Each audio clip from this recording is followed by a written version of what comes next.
అదే RTV app వార్తల్ని క్షణాల్లో చదివే అవకాశం ఉంటుంది. ఒక న్యూస్ పేపర్, ఒక టెలివిజన్ ఛానల్ మీ చేతుల్లో ఎప్పుడూ ఉంటాయి.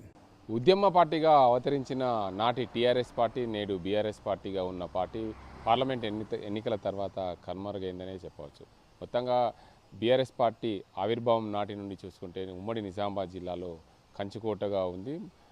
మొట్టమొదటిసారిగా నిజామాబాద్ జెడ్పీ చైర్మన్ స్థానాన్ని కైవసం చేసుకుంది. అప్పుడు ఉన్న మాజీ మంత్రి సంతోష్ రెడ్డి జెడ్పీ చైర్మన్గా ఎన్నికయ్యారు. రాజకీయ జీవితాన్ని పునఃప్రారంభించినట్లయింది. అప్పటి నుండి టీఆర్ఎస్ పార్టీ ఆవిర్భావం తర్వాత రెండుసార్లు ఏదైతే తెలంగాణ రాష్ట్రం ఏర్పడిన తర్వాత రెండుసార్లు బీఆర్ఎస్ పార్టీ జెడ్పీ చైర్మన్ని కైవసం చేస్తుంది. మొత్తంగా టీఆర్ఎస్ పార్టీ ఆవిర్భావం నాటి నుండి చూసుకుంటే 3 సార్లు ఉమ్మడి నిజామాబాద్ జిల్లాలో బీఆర్ఎస్ పార్టీ జెడ్పీ చైర్మన్ని కైవసం చేసుకుంది. కానీ రానున్న రోజుల్లో స్థానిక సంస్థలో కార్యకర్తలకు ఎలాంటి మనోధైర్యం నింపుతారనే వేచి చూడాల్సిన అవసరం ఉంది. తెలంగాణ రాష్ట్రంలో తొలి ముఖ్యమంత్రిగా కేసీఆర్ ఎన్నో సంస్కరణలు చేసి తెలంగాణ రాష్ట్రంలో ప్రతి కార్యకర్తకు అండగా ఉంటామని చెప్పినప్పటికీ తెలంగాణ రాష్ట్రంలో మొన్న జరిగిన ఎన్నికల్లో అసెంబ్లీ ఎన్నికల్లో బీఆర్ఎస్ పార్టీ చిచ్చుతిత్తుగా ఓడిపోయిన ఘటన మనం చూసిందే. అదే కోణంలో కూడా చూడవచ్చు బీఆర్ఎస్ పార్టీ రానున్న స్థానిక సంస్థల్లో కార్యకర్తలకు ఎలాంటి మనోధైర్యం ఉంటుంది. అయితే మొన్న జరిగిన పార్లమెంటుకి ఎన్నికల్లో బూత్ స్థాయిలో ఏజెంట్లుగా కూడా వెళ్ళలేని పరిస్థితిగా బీఆర్ఎస్ పార్టీకి దక్కిందని చెప్పవచ్చు. ఏదేమైనప్పటికీ రానున్న కాలంలో బీఆర్ఎస్ పార్టీ కార్యకర్తలకు ఎలాంటి సమాధానం ఇస్తారనే వేచి చూడాల్సిన అవసరం ఉంది. మొత్తంగా స్థానిక సంస్థల ఎన్నికల్లో బీఆర్ఎస్ పార్టీకి ఎలాంటి స్థానాలు వస్తాయి, ఆ స్థానాల దిశగా జిల్లాకు సంబంధించిన జిల్లా అధ్యక్షులు ఏం చేస్తున్నారు, బీఆర్ఎస్ పార్టీ కార్యకర్తలకు మనోధైర్యం నింపుతున్నారా లేకుంటే ఏం చేస్తున్నారని కోణంలో కూడా చూడాల్సిన అవసరం ఎంతైనా ఉందని చెప్పవచ్చు.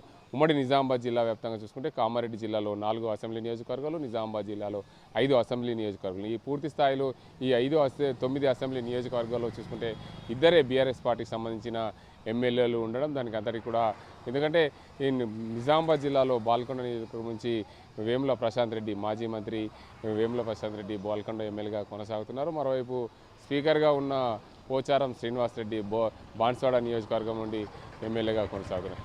ఈ ఉమ్మడి నిజామాబాద్ జిల్లాలో ఇద్దరు ఎమ్మెల్యేలు ఉన్నప్పటికీ కూడా స్థానిక సంస్థలు ఎలాంటి ప్రభావం చూపుతుందనే వేచి చూడాల్సిన అవసరం ఉంది. ఒకవైపు రానున్న స్థానిక సంస్థలకు ఇటు బీజేపీ ఇటు కాంగ్రెస్ పూర్తిగా గ్రౌండ్ స్థాయిలో ముమ్మరం చేస్తుంది. కానీ బీఆర్ఎస్ పార్టీ ఎక్కడ కూడా పనులు మొదలు పెట్టలేదు. కార్యకర్తలకు మేము ఉన్నామనే మనోధైర్యం నింపడంలో బీఆర్ఎస్ పార్టీ విఫలమైందనే చెప్పాలి. మొత్తంగా ఉమ్మడి నిజామాబాద్ జిల్లా వ్యాప్తంగా రానున్న స్థానిక సంస్థలు ఏదైతే గ్రామ పంచాయతీ సర్పంచ్ ఎన్నికలు, దాంతోపాటు ఎంపీటీసీ జెడ్పీటీసీ మున్సిపల్ కార్పొరేషన్లు మున్సిపల్ ఎన్నికల్లో బీఆర్ఎస్ పార్టీ ఎలాంటి ప్రభావం చూపుతుంది, అసలు బీఆర్ఎస్ పార్టీ రానున్న రోజుల్లో కనుమరుగే అవకాశాలు ఉన్నాయా లేదంటే ఉమ్మడి నిజామాబాద్ జిల్లాలో పూర్వ వైభవాన్ని దిశగా ప్రాధాన్యత తీసుకొస్తారనే కోణంలో కూడా వేచి చూడాల్సిన అవసరం ఉంది.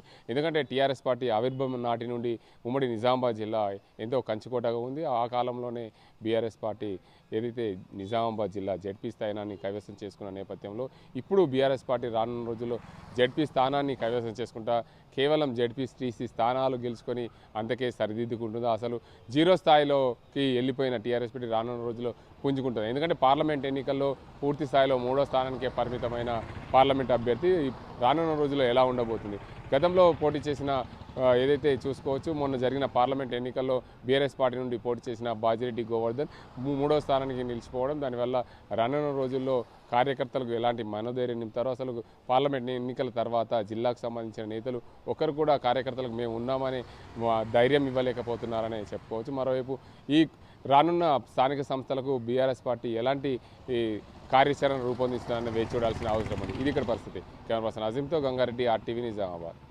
మరిన్ని వీడియోస్ కోసం ఛానల్ ని సబ్స్క్రైబ్ చేయండి. లేటెస్ట్ అప్డేట్స్ కోసం వాట్సాప్ ఛానల్ ని ఫాలో చేయండి అండ్ లింక్ డిస్క్రిప్షన్ లో ఉంది.